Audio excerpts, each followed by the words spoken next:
প্রবাসীরা সাবধান, খুবই খারাপ খবর। সৌদি সিভিল এভিয়েশনের পক্ষ থেকে একটি আপডেট দেওয়া হয়েছে, যেখানে উড়ন্ত বিমানে 12,400 রিয়াল জরিমানা করা হয়েছে। সেই ভিডিওতে যাওয়ার আগেই এই মুহূর্তে আপনি আমার স্ক্রিনে দেখতে পাচ্ছেন যে 12 ইয়েমেনি নাগরিককে গ্রেপ্তার করা হয়েছে।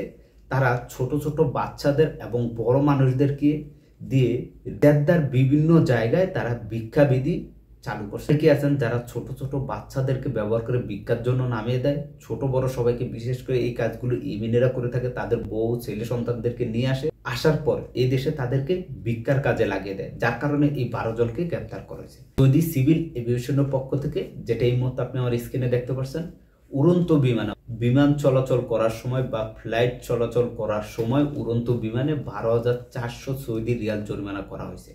কেন করা হয়েছে? যেই বিমানটিতে এই জরিমানা করা হয়েছে, যেটা সৌদির ইতিহাসে এই প্রথমবার, এবং তারা ঘোষণা দিয়ে দিয়েছে এটা পর্যায়ক্রমে চলতেই থাকবে।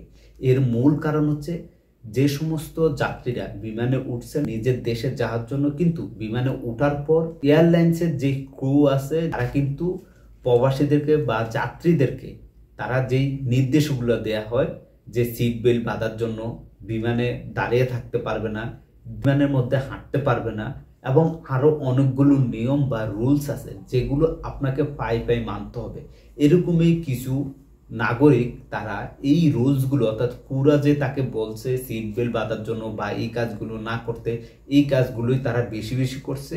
যারা এই কোন নিয়মগুলো না মানছে তাদেরকে সেবা দিয়ে থাকে যাত্রীরা। এই যাত্রীরা তাদের কথার সম্মান দেখিয়ে তাদের সম্মানের সাথে সে কাজগুলো না করার কারণে তাদেরকে এই জরিমানা করা হয়েছে। তা আমাদের যে সকল প্রবাসীরা আছেন, বর্তমানে বাংলাদেশ থেকে সৌদিতে আসবেন বা সৌদি থেকে বাংলাদেশে আপনি ছুটিতে যাবেন, অবশ্যই যে নিয়মগুলোর কথা বলা হয় সেই নিয়মগুলো আপনারা পাই টু পাই মানার চেষ্টা করবেন, না হলে এই উড়ন্ত বিমানে আপনাকেও জরিমানা করা হবে।